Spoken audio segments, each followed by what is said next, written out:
Nous voilà aujourd'hui sur les bords du canal de l'Ourcq où la ville de Noisy envisage avec Est Ensemble de construire une piscine intercommunale dans les années qui viennent, et c'est pour cette raison que j'ai candidaté au nom de la ville de Noisy-le-Sec à recevoir les épreuves olympiques de water polo dans le cadre de la candidature de Paris 2024.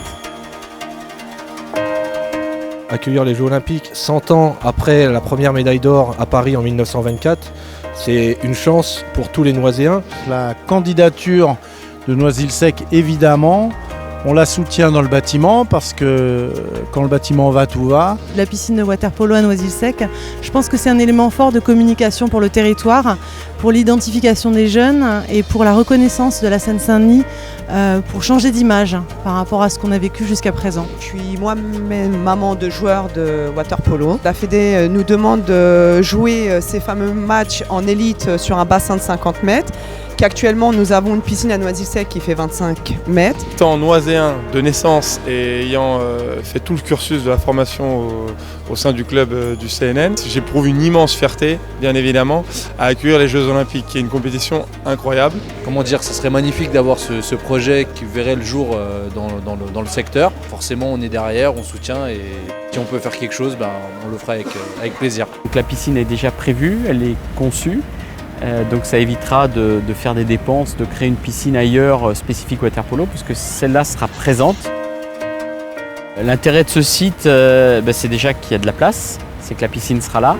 Et au niveau des transports en commun, on a le T1, on aura bientôt un arrêt de la ligne 15 du métro, le TZN devant, et puis le canal de l'Ourcq qui peut être utilisé pour accéder rapidement à la porte de Pantin, au Stade de France, en moins de 20 minutes. Par les voies fluviales. Je dirais que Noisy a une vraie légitimité à avoir le water polo, puisque nous sommes le club phare de l'Île-de-France. L'équipe senior est en élite, les 15 ans, les 17 ans sont régulièrement dans les 5 meilleures équipes françaises. On a 3 joueurs en équipe de France, on a un sélectionneur de l'équipe de France qui est de Noisy-le-Sec.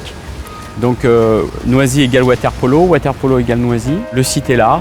La piscine sera là, elle sera pérenne. C'est important, c'est qu'une fois que les Jeux Olympiques sont passés, elle reste avec un club résident qui pourra continuer de faire vivre cette piscine.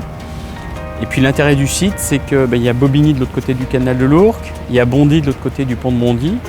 Donc les enfants des 3 communes pourront venir ici apprendre la natation. Et puisque le conseil départemental veut lancer un plan piscine, la piscine pourra accueillir plus de 2000 personnes en temps normal et monter en capacité pour les Jeux Olympiques à 5000 places pour répondre au cahier des charges du CIO. Voilà, c'est pour ces raisons que j'ai déposé la candidature de Noisy, qui me paraît une candidature totalement légitime. Je pense même que toute la Fédération française de natation, dans son ensemble, est derrière le projet Noisy-le-Sec 2024. Noisy et le water polo, c'est l'ADN de Noisy.